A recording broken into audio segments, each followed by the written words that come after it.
Hey all bamboo folks out there. I'm actually here in Schiphol in Amsterdam, flying now to Asia.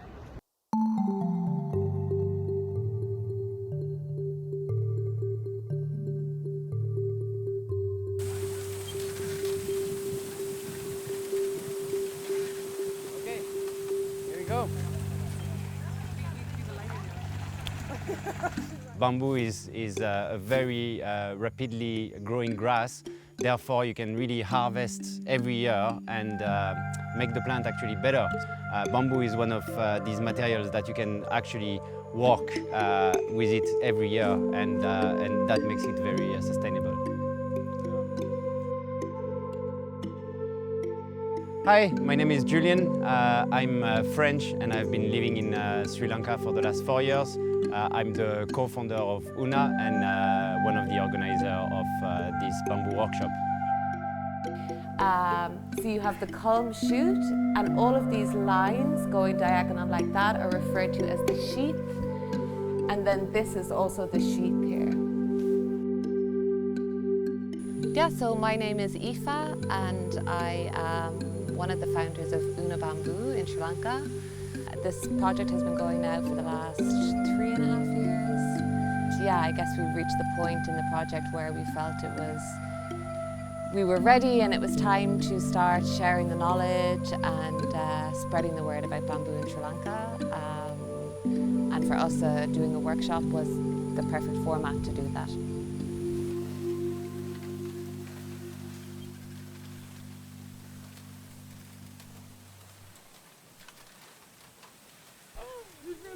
Is there any other reason you're choosing that? So it's also got multiple branches. So like in the first year, you don't have any branches. You have that green, just very straight pole.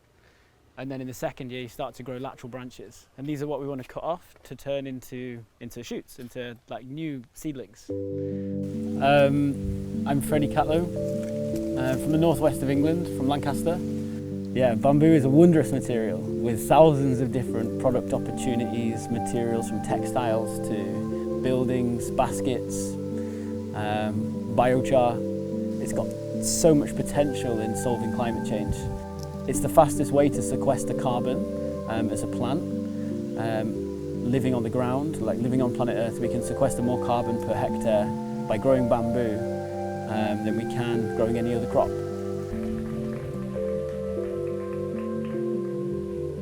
Nice. My name is Gabriel Nicoloso. I'm originally from Venezuela, born and raised over there. I did my studies in San Diego, California. I'm an architect.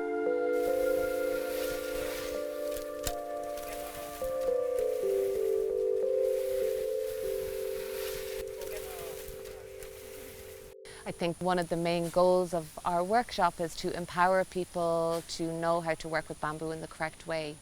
And of course, you know, at the same time we're developing our eco-hotel here in Gama. Una is the Sinhala word for bamboo, so it seemed like the natural choice for the name of our business here. Una is our vision of what sustainable tourism should be. That's not in contradiction to nature, that's really in harmony with the environment, and that really encapsulates the way of living we feel we need to have going forward into the future. And that was really the driver for us to search for local bamboo. So here you go. Imagine you have 700 to do. Okay? And then after we have this one. Up. Yeah. Okay, you don't need to go back that far. Yeah. For the last 2-3 years, we heard that it wasn't possible and that we needed to import bamboo, but that was never the idea for us. The idea was to only use local resources. We wanted to show that, yes, we have the resource in Sri Lanka to build with bamboo. Yes, we have the knowledge and we can develop the knowledge in order to treat the bamboo properly and prepare it correctly. We want to really make Una one out of many other bamboo pieces. Yeah, but it's 1 liter for 1 liter if we are there tomorrow. One bamboo done! Woohoo! I suppose when we first arrived in Sri Lanka, we saw a lot of bamboo and we thought, okay, like there is people selling bamboo, treating bamboo and all of this. But what we discover is, unfortunately, there's no structure, there's no supply chain in Sri Lanka. Therefore, we had to start it and start building it. An interesting part of Sri Lanka is that bamboo has been planted like since the 18th century. It started with the English, and then after end of last century, in 1990, I think, they started to plant bamboo everywhere around the rivers to actually help the river banks. And that was a great idea, but unfortunately, when we were trying to find the exact location of this bamboo, nobody knows really where it is. But we know that they planted about 1 million plants, 1 million bamboo plants around the rivers. So bamboo, here we have a lot of resources, we just need to know where it is, I think. Straight, Macha. Straight. Over. Ari. We're really looking at forests. I just wanted to touch a little bit first on health and safety.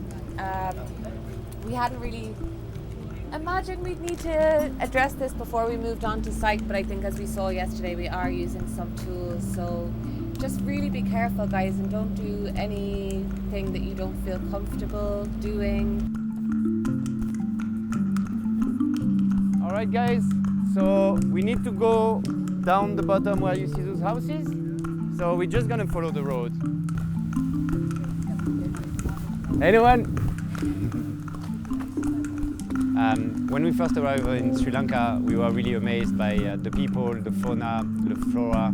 Like, they are really rich in culture and also in biodiversity. It's fairly amazing.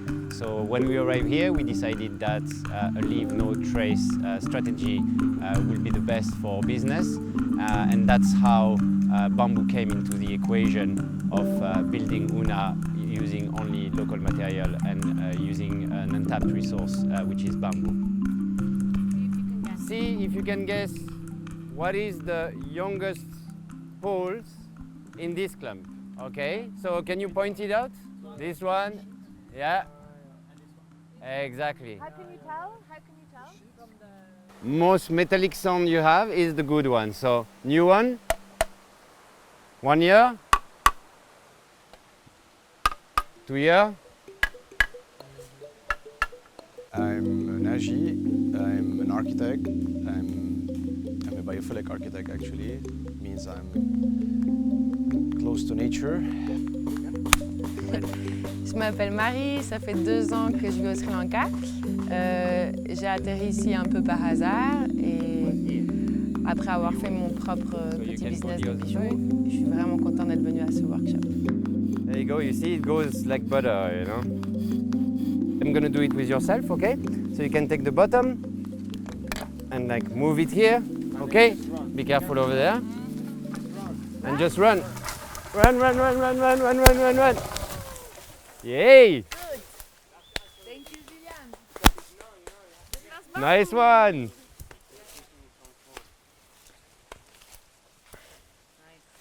Okay. Nice one. Thank you, Big Julian. bamboo. The first one. Now let's do the 1,000. Okay, we can take a small one if you want. All right, so my name is Marta and I lived in Sri Lanka for 1.5 years, almost 2 years. I came because I always wanted to live in a tropical country. Yeah, so you can move here, there's no problem. Okay, perfect.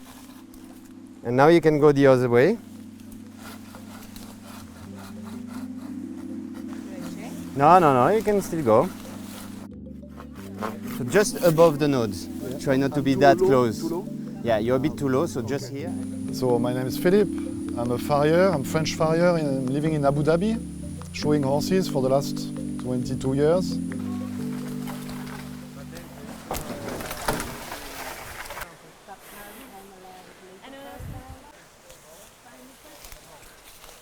Yeah.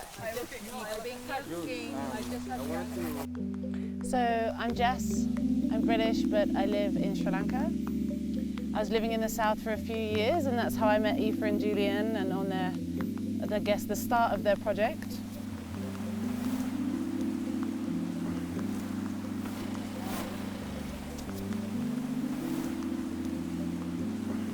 I'm Rohaimi Nizam. Basically, I'm from Sri Lanka, and I'm an architecture student who completed the architect degree recently. Here we go.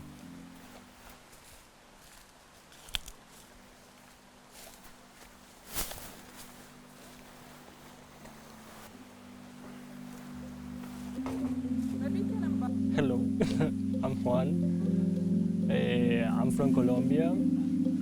I'm 25 years and I'm studying of architecture in Germany. Oh, just for the...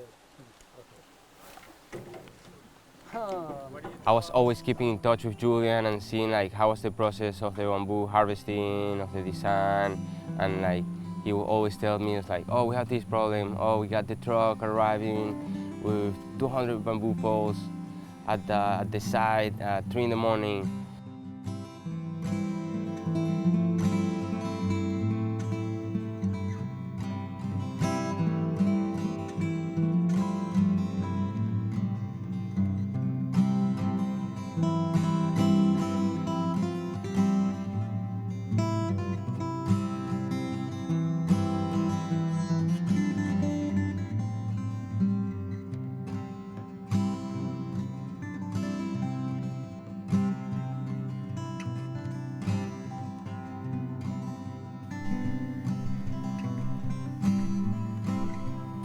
So, my name is Flo. I'm the maker in residence at Hatchmaker Studio. So I started Maker Studio like about 3 years ago as a part of a GIZ project, and the idea is that we support small and medium-sized enterprises and startups in Sri Lanka to come up with more hardware products. So I'm a maker. I build stuff every day. A bit further, I'd say, a tiny bit further. Yeah. Okay.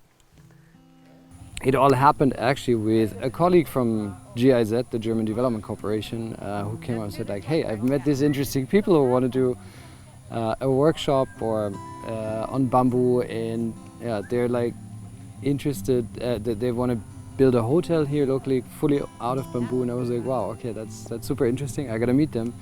And that's how we started collaborating. So in my first meeting with Aoife and Julian, it was like, hey, how can we make this happen? I was like, yeah, so what kind of bamboo expert do you want to invite? And I already, in my mind, I knew, hey, I should suggest Jörg, but then they right away said like, we should have Jörg here. And I was like, okay. All our designs have been made by Nomadic Resorts, and Nomadic Resorts have known Jörg for a long, long time, especially Olav from Nomadic.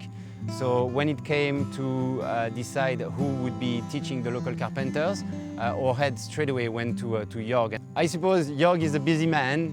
He's been traveling to give workshops for many years. He has more than 30 years of experience. He's truly a bamboo master carpenter at this stage. My God. We had a talk earlier in the week before Jörg arrived from Olav, and he made reference to also doing a workshop with Jörg, I think in the early 2000s, and I think he really correctly, stated that, just being in his presence, you can't help but just soak up his knowledge.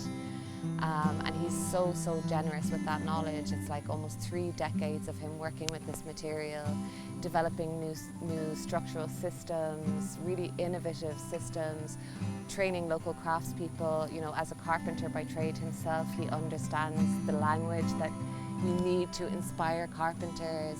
He already have been in Sri Lanka like 4 or 5 years ago, so he knew a bit the country and he knew a bit the culture. So when we proposed to him, look, we want to design something with hyper and we want to teach the local carpenters, that's something that he went for. I think that was a deciding point from him to say, okay, I'm going to actually help these guys to make it happen in Sri Lanka. Great name. Come.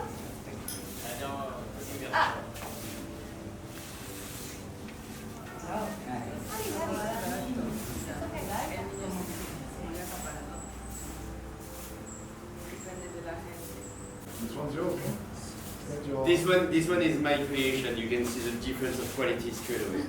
So that's your project? But that's what we're going to build. Yeah, and that's the restaurant also of the project. So obviously there's difference in size. You know, this is 1/30 and this is 1/50. So I'm Lisa. I'm coming from Germany, and I live in Sri Lanka now for almost 2 years. I came here with the intention to be part of the bamboo movement that might come up here, because I was traveling here before as a tourist, maybe like 3 years ago, and I was really surprised to see that there's no bamboo constructions around here. So we have also different sizes of bamboo sticks, depending on the bamboo species we're using, and also how we processed it before, let's say. So, as you guys already know, we can split the bamboos. Yeah. So, for split bamboo, or also the lidi bundles, we more use these kind of materials to show it in the model, because it's more flexible. So, in a scale model, it acts a little bit like a split. I think the most important thing is that we have structures, because once the people see something in reality, it's going to change everything, and it can also get the whole thing going to make people grow bamboo and everything. So, but first they have to see something they never seen before in reality, and then the whole process and the whole line that we need to build with bamboo will just naturally fall into place. I'm a sculptor by trade, so being on site and working with different materials is something very natural to me, although never working with bamboo. Do I need to say hi or just... This is going to take a while. Okay, I'm Anu. I'm an architect and a lecturer at the City School of Architecture. So, yeah, I don't know, like... Yeah, that's right. I recommend, like, to start exploring the material. Just start exploring, yeah, don't think too much. Yeah, just like start sticking And if you don't like it, or if it's the wrong point, you just make the next hole next to it. Because for example here I already have something going. Yeah, that looks cool. And then I can just start putting things together.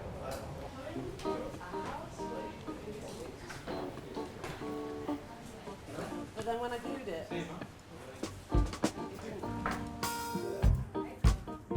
stuck in here by one's own accord. Didn't know any better, didn't have the time to change the plan that's all. Wake up late in a fiery rage. Last night dreams took over, didn't have the strength to pass the wall. Good start. But it's okay, I hear them playing difficult problems. Didn't have the means to calculate the fall. And we fell amazingly, gracefully off the rails.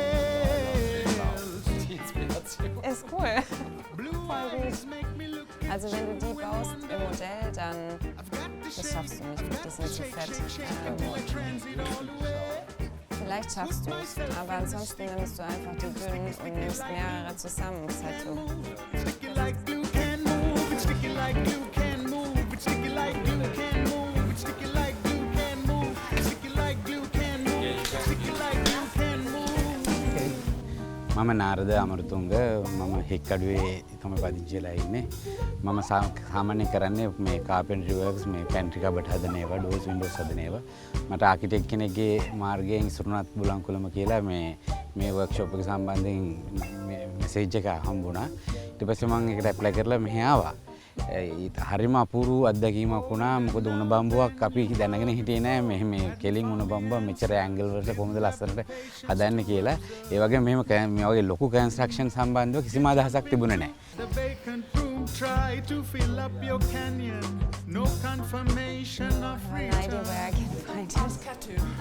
Okay. It tires down the only world you want to be a part of.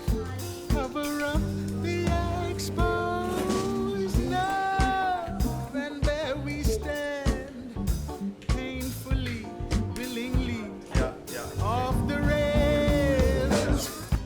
Like this is one of the principles that we can also see the two ways how to use it. It's also 2 layers of bamboos, and 1 layer is going in one way and other one in the other way.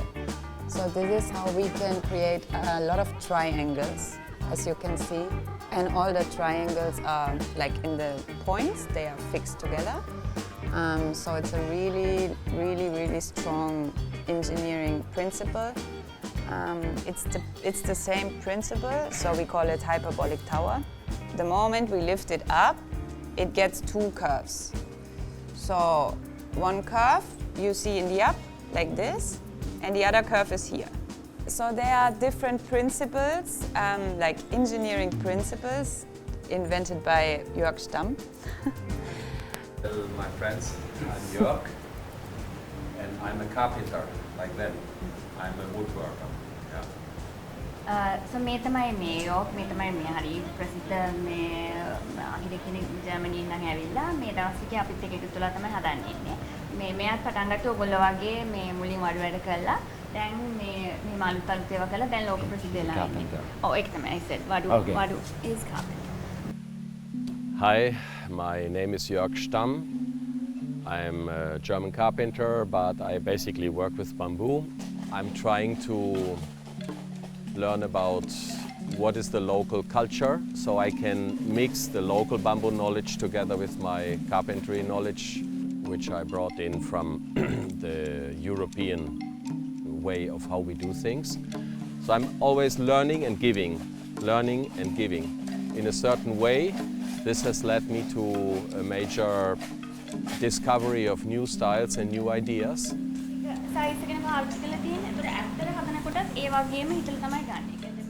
I'm here to implement a technology that is not known, which is basically working curved shapes with straight poles. I show how we can do hyperbolic paraboloids, or basically I'm twisting the mind. I'm twisting not only the shape of my bamboo objects, I'm also twisting the mind of the architects and the carpenters which I'm here working with. So basically they learn to go out of the orthogonal squared cubicle system, and I'm rather bringing them into an organic shape, into contemporary architecture language. And now it's extremely short. So I want you to be aware. Initially, when this is straight, in the moment I'm going to make this form finding process. Look, it's growing. Initially it was all parallel, so it's going shorter from here to here, and it's long. So what we do, we put a screw, and it's not a part of your world, it's basically part of the future, because it's this organic, where you said you want to look for organic forms. Here they are. It's okay, it's okay. Wow.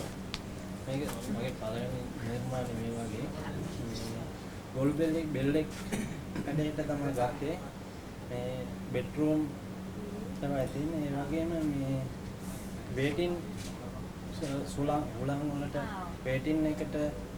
And it's all open, all this would be roofed. And he was also inspired by the shell of a snail. Yeah.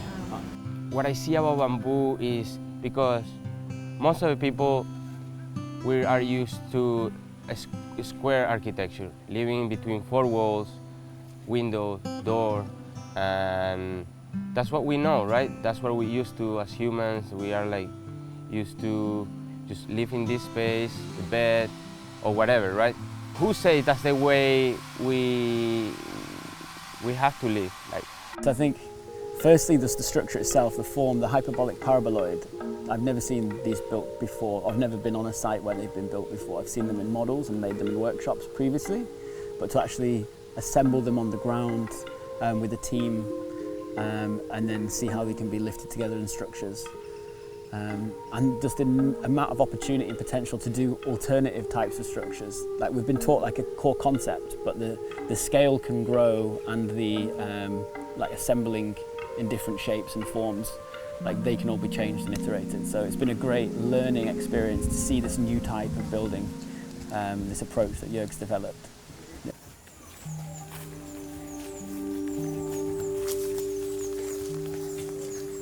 there is a site map here. So as you can see, we're just here. Behind us on the other side, we have a little area here, as they call in Sinhala, it's Deniya.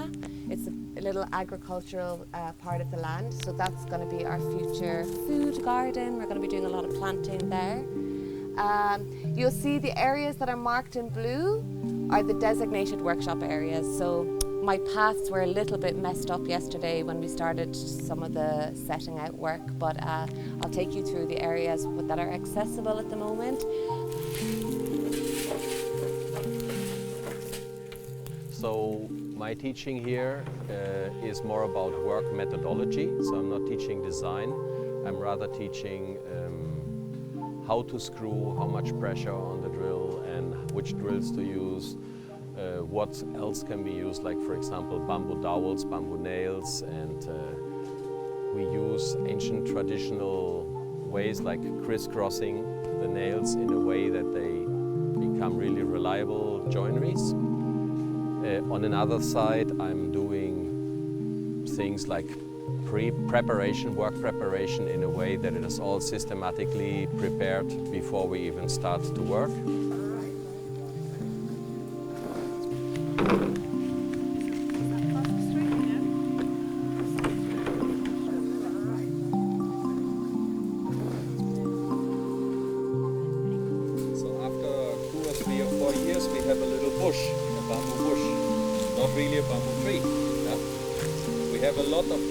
Grass.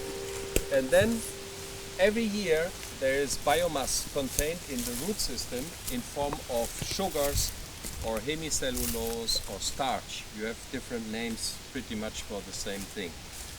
So there is vital energy in the root. Nothing. I didn't have any idea about anything, so I was a little bit afraid because I knew some architects, some nice people will be here. And I don't know, in my mind was just pam pam pam, let's do it. Careful. A young bamboo like this was a 2-year-old bamboo. Yeah. When it is drying, look this.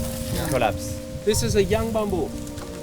The problem is, if you are buying this bamboo, after 2 years, you cut it, this bamboo will never be good for construction, and next year you don't have a bamboo to sell because you sold it already this year. I'm also an architect amateur. Built a house in Sri Lanka here, not too far, on the hilltop. And construction has been going for a long time now. It's made out of timber, and I start to realize that the house will get worn out rapidly, so I have to find another material because I don't want to chop off all the jungle of Sri Lanka just to keep the house alive. So bamboo seemed to be an option, so that's why I'm here. Yeah, Eva's gonna break. Just writing down. Yeah. SS 56 or whatever. Okay. Yeah. This you could call Medium. MS, medium size. Straight. Yeah. S. Okay. And then big size, whatever. So there's just you can develop your code and then you have your Yeah. We decided to go with the high pars, or the hyperbolic paraboloid, because it uses straight poles but still giving a curved look. And we knew that we had to design something that local carpenters would be able to build. And therefore, when we brought Jörg, we wanted really him to teach the local carpenters how to build those structures that look like very complex at the beginning when you look at them, but in reality that are not that complex. And with the right material and the right teaching, we can definitely make it happen. And this is what happened during this workshop.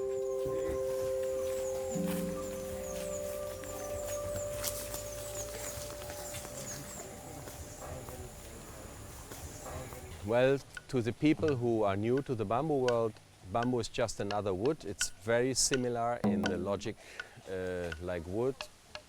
So basically, if you have timber bamboo, you can basically think in timber, which means when you do a structural concept, you have to have a big head, really like wide overhang, so there's not much sun and rain coming to your structure. You should have big boots, so you're basically standing a little bit elevated from the ground. Big boots and big head. And just being aware that bamboo has to be treated and well selected, and that has a cost, unfortunately, but we have to be willing to take that.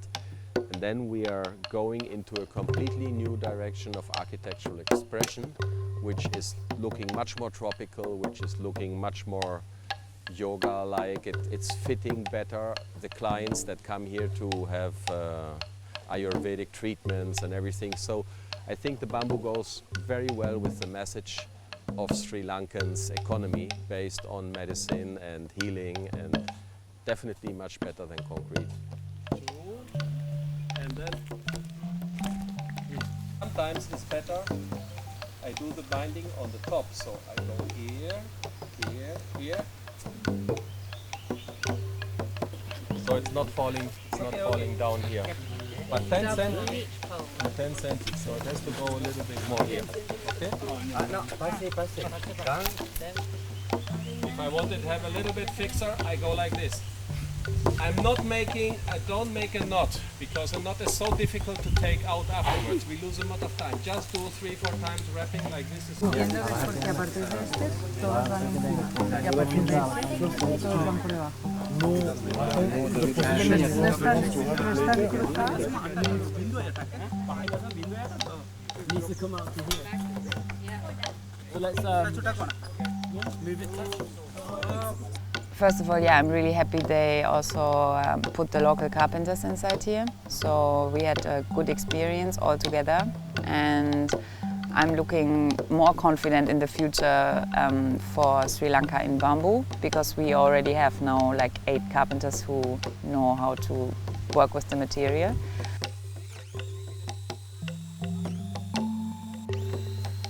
මාත් එක්ක අපිට මේ team එකට සම්බන්ධ කිසි කෙනෙකුට මේ experience එක තිබුණේ නැහැ.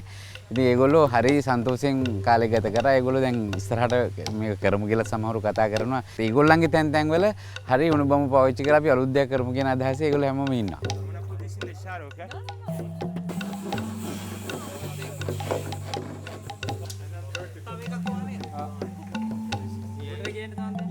Right, 5.8.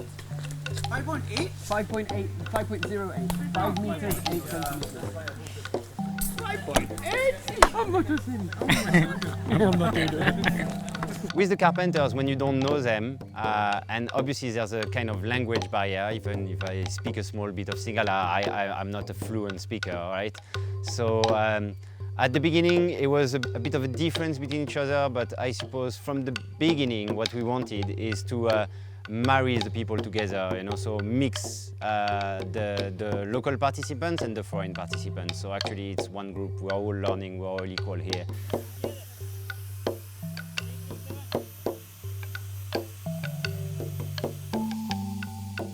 Local carpenters that they know what they're doing, they know how to treat, but they have never worked with bamboo, so that was really interesting to see how they approach the material.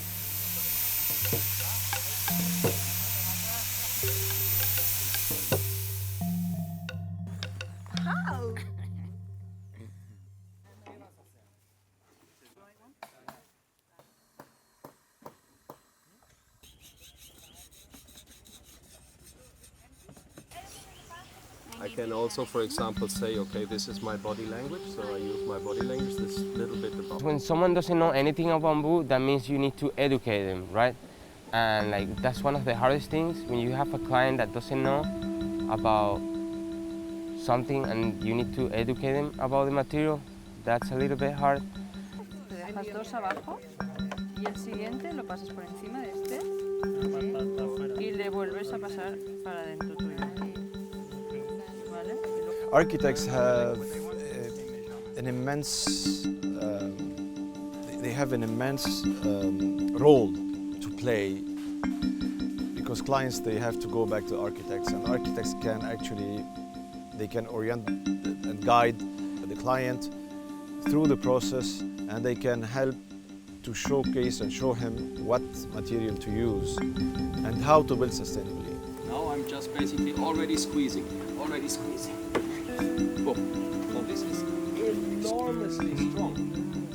You can, and that is why it is called the Spanish wrench, because the Spanish have used this when they want to build a boat or something. They used it to tie things boards together. When they build a boat, you have to get the boards together. Nowadays, as an architect, to work with natural materials, just also to contribute to that kind of future and livable future for the next generations. So, yeah, this responsibility that we feel because of the knowledge we get when we study architecture.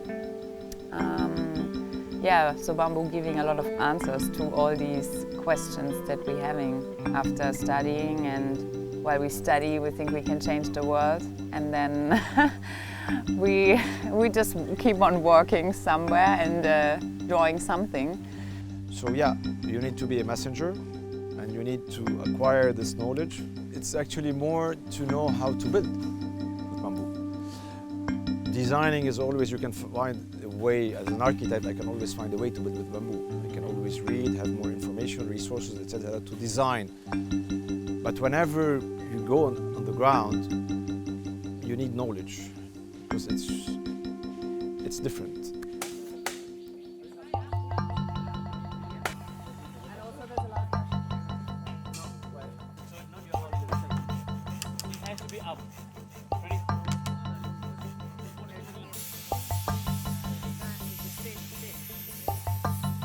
We should find the material with our region, with our context. It's better avoiding importing the material from foreign countries.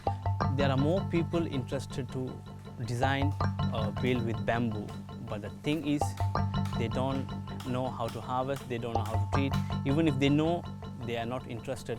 It's a process, right? Like if there's a shop or if there's an organization or if there's a team who can sell the treated bamboo, definitely there will be more people do projects with the bamboo.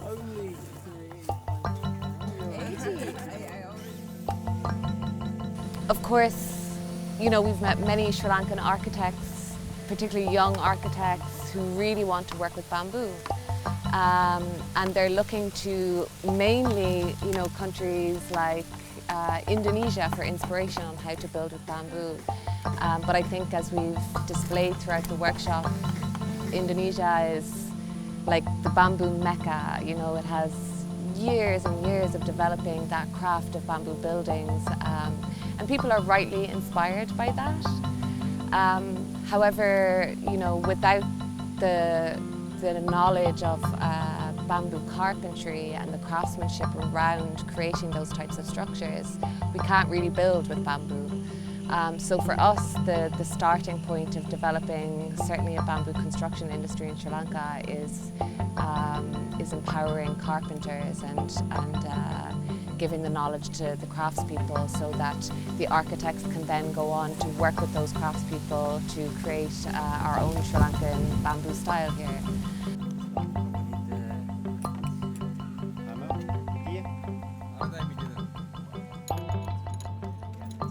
All the open niches, the economical niches, are covered by traditional architects.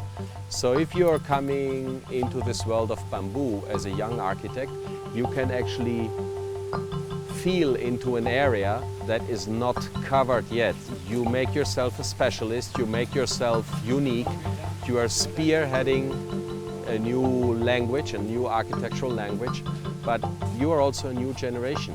And in a few years, once you dominate this stuff, the new generations of investors, they will ask for this type of architectural language. There will be new investors that are not happy with the concrete boxes of the established architecture offices. So there will be a niche for you and there will be a client for you that really wants to go for this type of innovative design. And I think we are spearheading, but spearheading, pioneering always means there is not a big opportunity right now, but in the future, I think there will be a complete change of the hospitality business towards ecological materials. I mean, bamboo is still young, in a sense, and ancient, right? So we've been using it, and we've been using it in traditional ways and methods. The interesting part is that we're now talking about engineered bamboo, and I think that opens a lot more ways, like to use bamboo as a material for construction, for product design, for furniture. I think it's here the same, like in the Western countries, like it's people don't want to see too much nature. That somehow, when you look at the like furniture, so you want a very clean table, very smooth finish and whatnot, and so that can be achieved with engineered bamboos. And I think consumers will say, oh, if you make a bamboo table just from regular bamboo sticks, oh, that looks like jungle, haha. And so it's like maybe nice for a year or two to have it, but then it goes out and the next one comes in. So I think with this engineered bamboo, with higher quality material, yeah, you also build a product that lasts a lifetime or a generation even. And so I think that's the chance, and that's where I see it going. Where are you staying at the moment when you're here? You just staying with friends? What? Where are you staying at the moment when you stay? Nice. Not your page, on your page.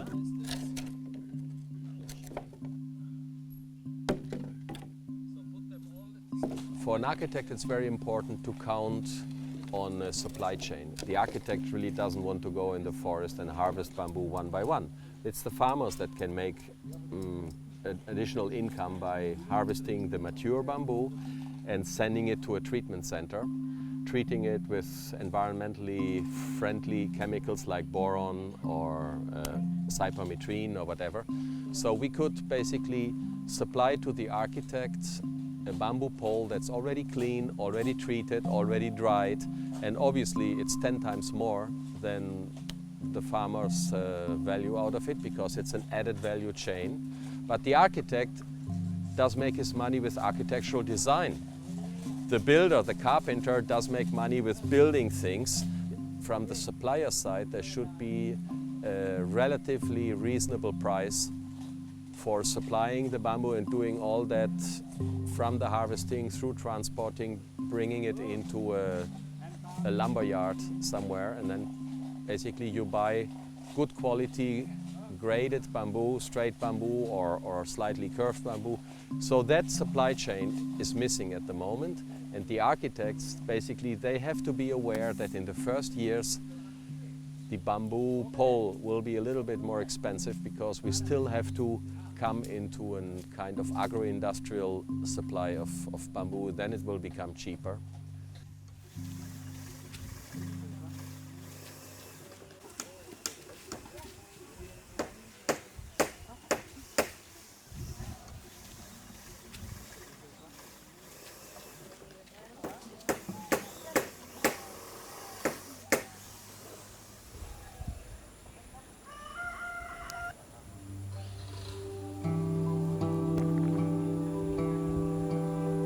Yeah, well, it's funny because even though Sri Lanka is really far from home and very different, I feel some connection because we are in the really close to the equator, so I feel like home here. The weather is very similar. The food is not as similar. It's very spicy food here, rice and curry. Spicy all day, every day. Fully love Sri Lanka. It's an amazing country. It's a paradise island, and it has so much potential for a bamboo industry. Yeah, I'm just very excited to be a part of it. For me, I don't like to call it a gold mine, but it's an untapped,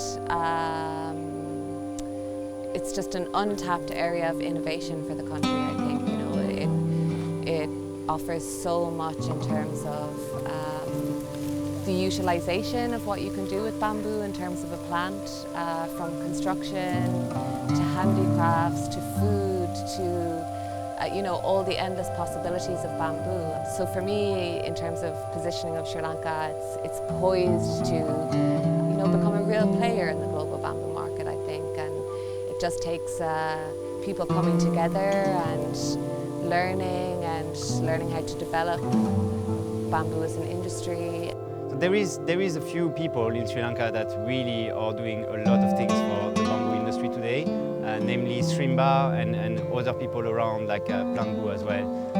But Srimba is a local organization, and we can see that they are really trying to promote the bamboo at a government level, but also at a local level, which is amazing. So we really see a bright future for bamboo in the island, and we are very happy and proud to be part of it, and also doing our bit to help this bamboo industry to develop.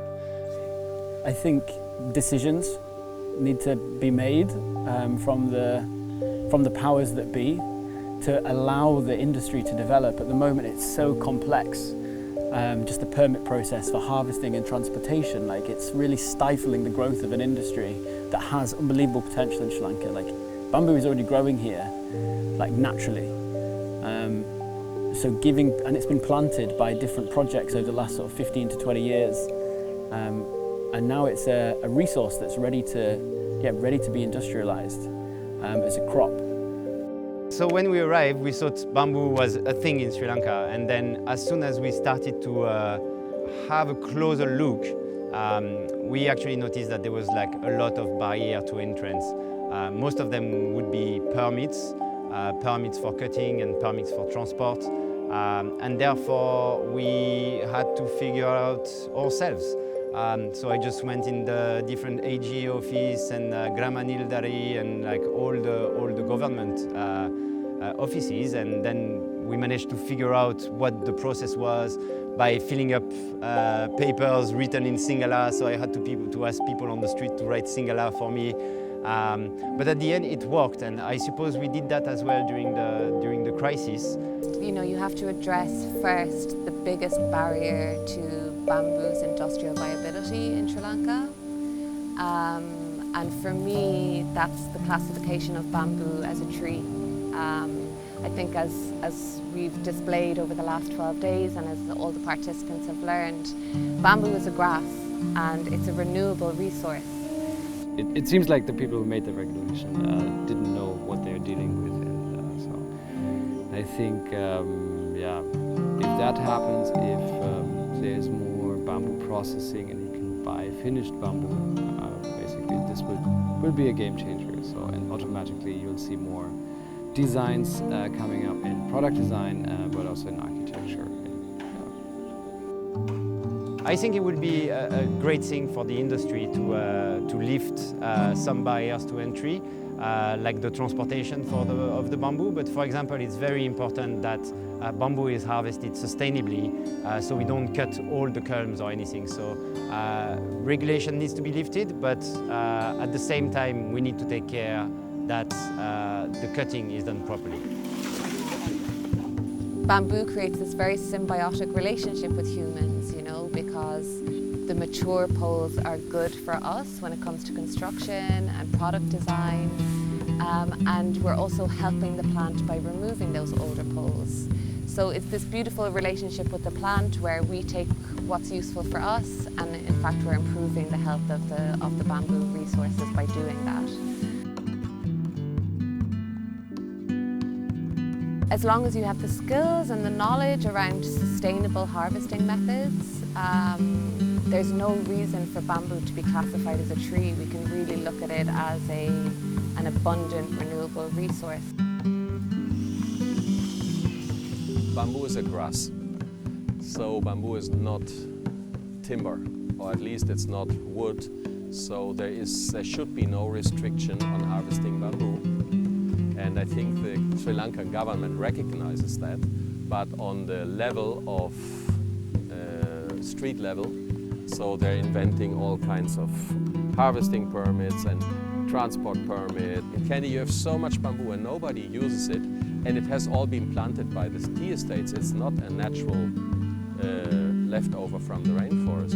30-meter high poles, they could be used as timber poles, and by using bamboo as timber poles, we wouldn't have this illegal logging.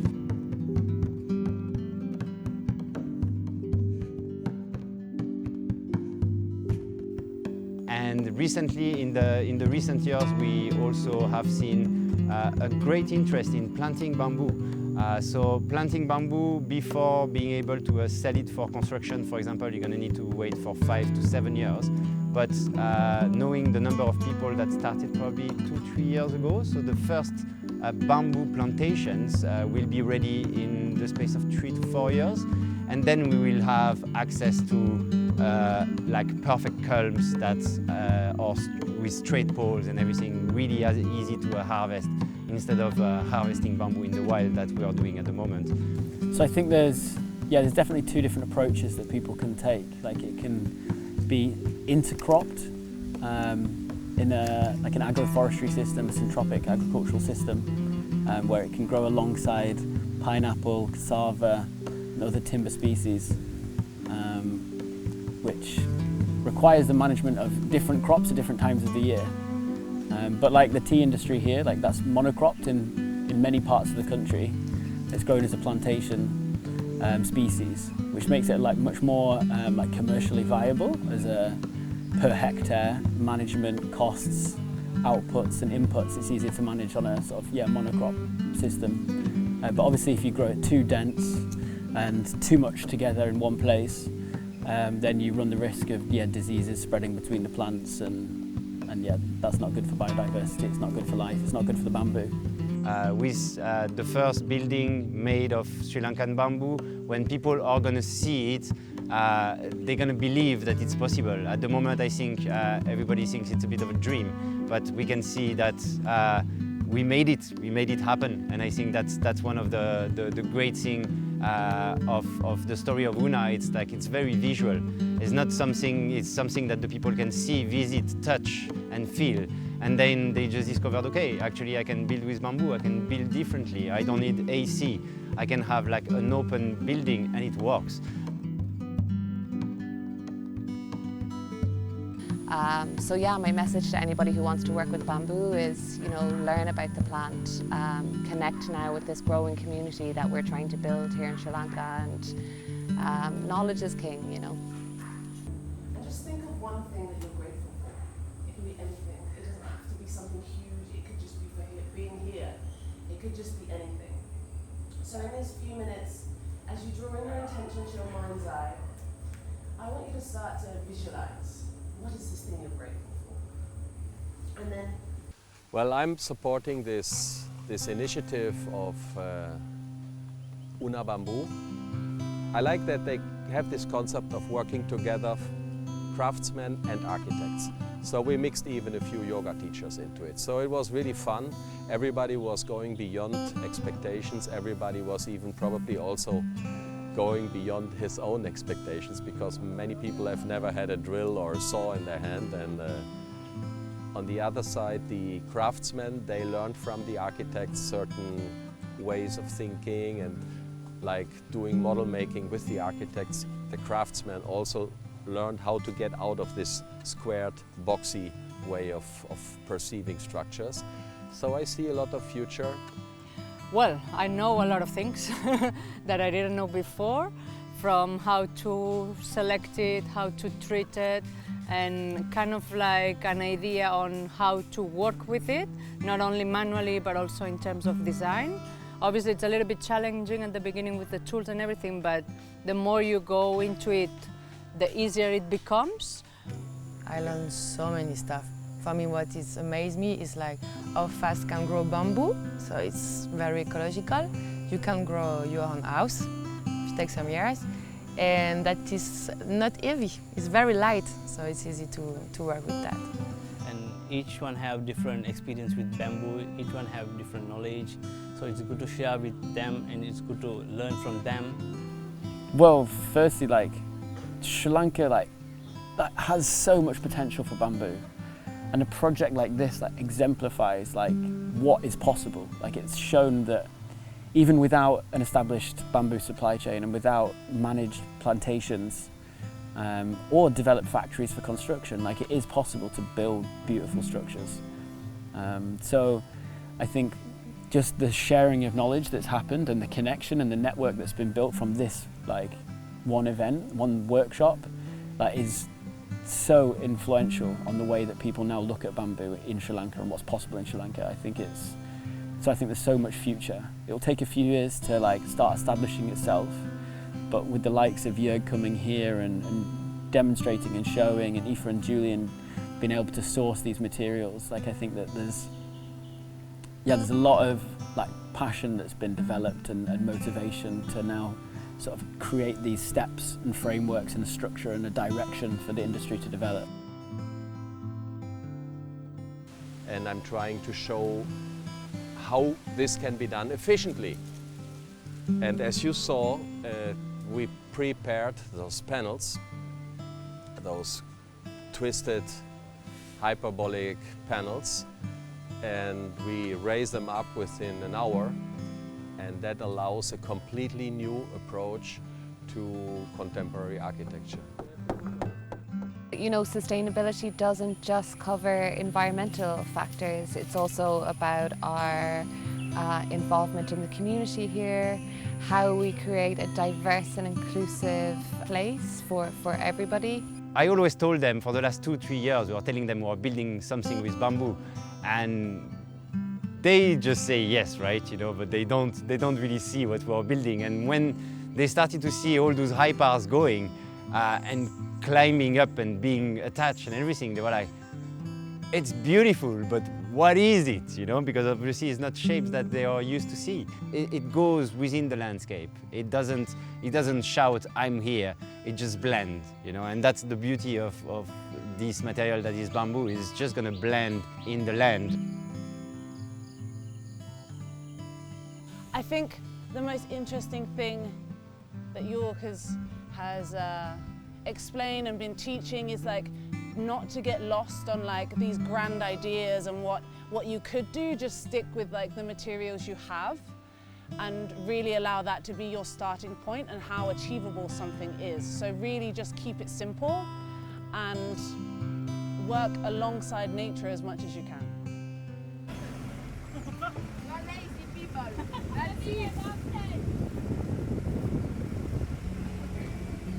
There's no bus.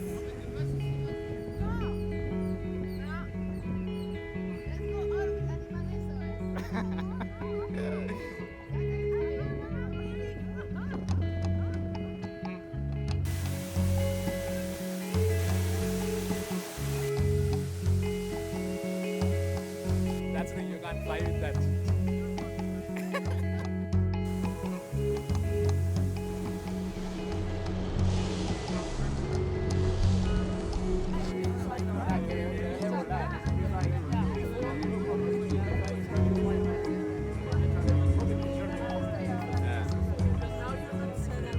Well, this workshop is not only bamboo, it's also like networking.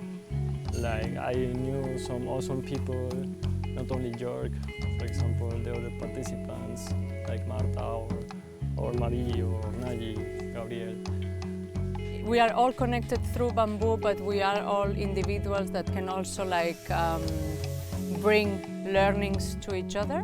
So I really felt very comfortable within the group, within the people. And I think that this type of workshop, not only this one, also helps to connect all these tropical countries. Like we, for example, that you are from Sri Lanka and I'm from like really more than 10,000 kilometers away. We have like the same things.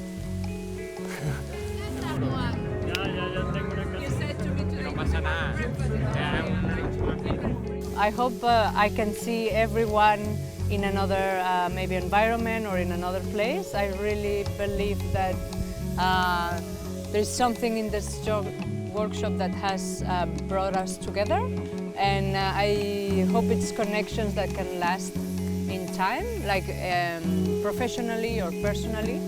Yeah, it's like one more thing in your life that can connect you with other types of humans and just broaden a little bit the perspective that you have about things. So go back to the roots, check our ancestors, how they used to build, and learn from them. And we don't have to really create anything because everything was created from our ancestors. All we have to do is like get this knowledge and know-how and just apply it to whatever design we're gonna do.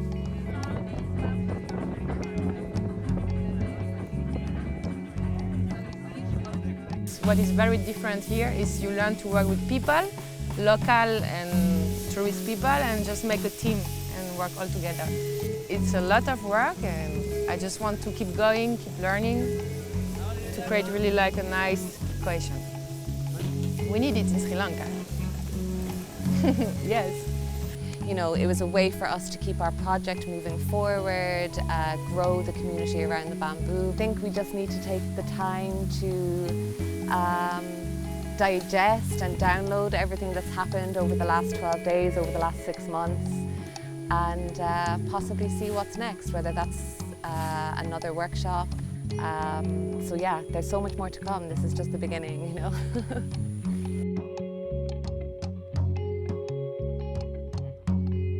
Pioneers have to be aware that there is a lot of work to do which not always we get paid for, because it's just pioneering. We are opening the gate, we are opening the door, and future generations will stand on our shoulders. This is actually the message to the people here in the workshop.